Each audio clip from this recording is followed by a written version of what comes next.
Hello everyone, welcome back to another episode of Shane's Shed. Should be a relatively quick video today. Going to be doing the rear brake pads on my Disco 3.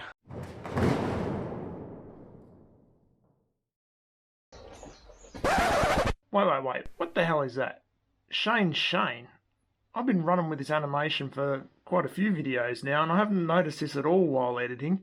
Obviously none of you lot have noticed it either because nobody's mentioned it. My 8-year-old noticed it. Anyway, let's fix that. Alright, so I'm going to be throwing some Akebono brake pads in there. There's the part number. It's a EUR1099. The A just signifies that this kit comes with some stainless steel shims and hardware. If you don't get the A, it doesn't have those. It's just the brake pads on their own. So, first step, obviously, is going to be jack up the car, get the rear wheels off. So we'll get into that now.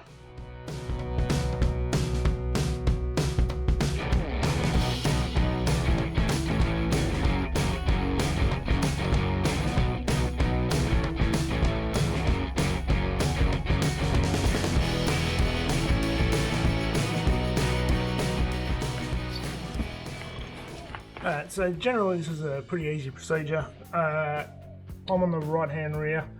So this right rear would normally have a brake wear sensor here. They just pull straight out. They do get a bit fragile. Mine's broken and to be honest I've just never really bothered replacing it. I'm normally in doing a wheel rotation every 10,000 myself anyway, so I'm normally eyeballing the wear on the brake pad, so yeah, I kind of figured it wasn't really worth bothering about. So in order to get these pads out, we'll just undo this bottom caliper slide bolt, and then we can rotate the whole lot upwards.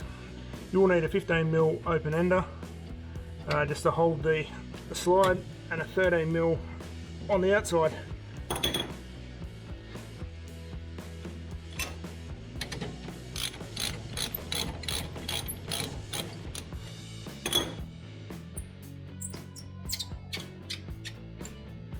Once that bolts out,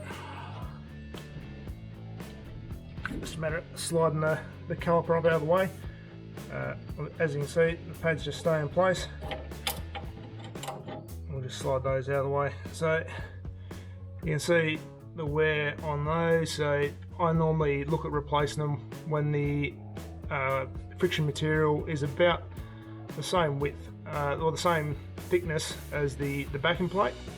So when I notice that happen on my tyre rotation, I'll normally put an order in for a new set of pads. And yeah, now we'll also change out, because the kit I've got had some new shims, I'll throw some new ones of those in as well.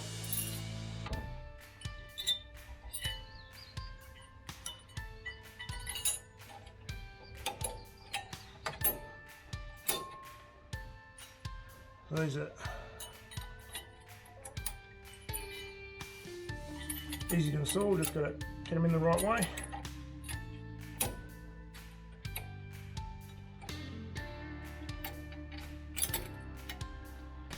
Yeah, so there's the new pad, so you can see the thickness difference between the wear material.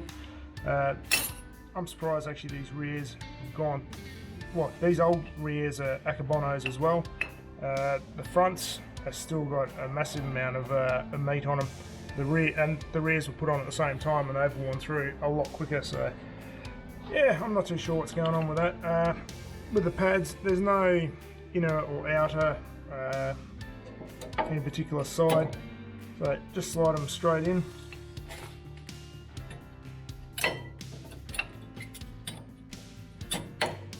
And those springs will hold them in place. Now this won't go straight down. So the caliper won't drop straight back on because the piston is extended out, so we will need to force that back in. There's a couple of ways you can do it. You can get specific caliper tools. It's basically a flat plate with a threaded rod through it that just pushes, you basically screw in, pushes the piston back in. To be honest, I just use stuff that I've already got, which is my F clamps, G clamps, whatever, and just basically run them in a similar way, so just compress the piston back in.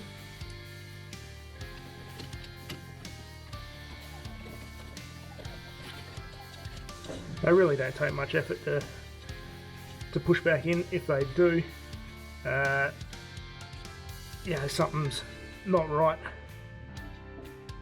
Now, Land Rover manual mentions to open the bleed screw before you push the piston back in.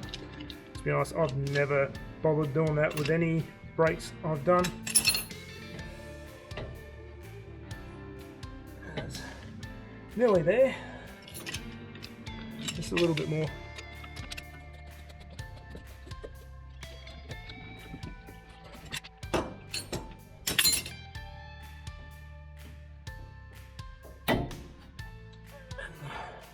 There we go, that's enough to get it over.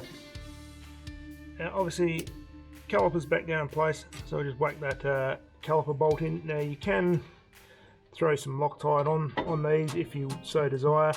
To be honest, if they're done up to the correct torque, you shouldn't really need to. Now the rated torque for these is 35 Newton meters. Now once that's torqued up, obviously we're going to do the other side as well, and you pretty much just a repeat of the procedure. If you got your brake pad wear sensor, then that can clip back in on. It's normally on the inside. You're pretty much good to go there. Before you do go driving it, give the brake pedal a bit of a stomp just to get that caliper to reseat. Basically just to push that piston back in, put the preload back on the brake pads. Very important to do that before you drive anywhere, because if you don't, when you go to put your foot on the brake, it will travel a lot further than usual, just as you're pushing that fluid back into that piston that we pushed back. So that's just got to go back into its normal position. So also, while you've got it apart, it's probably just check your slide as well, make sure that's all free. Basically if that slide is not free, this caliper will end up, well, the caliper slide itself will end up seizing, and you'll put a lot more pressure on your inner brake pad, because this can't slide. As that piston pushes out, it wants to pull this caliper back, and while pushing pressure on that inner pad. So if this can't move, then you're going to wear out your inner pad prematurely. So that's probably another thing to note. If you've got nice even wear on your brake pads, then you should be fine. If you're noticing one side's worn a lot more than the other, then you're probably going to have a sticky caliper slide. Now, worth noting that there's nothing particularly wrong with these shims. It's just the only kit I could get at the time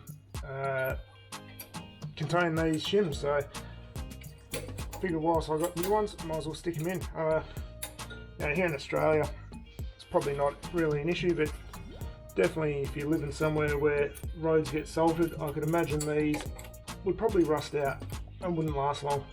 So yeah, definitely depends on where you live and what's worth it for you.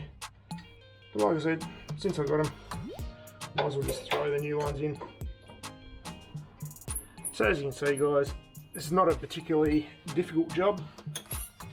The only thing you may need to worry about is doing some additional brake bedding, but again, for general road car, I've never really seen much benefit.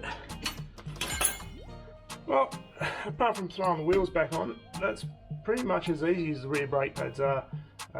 They're not complicated at all.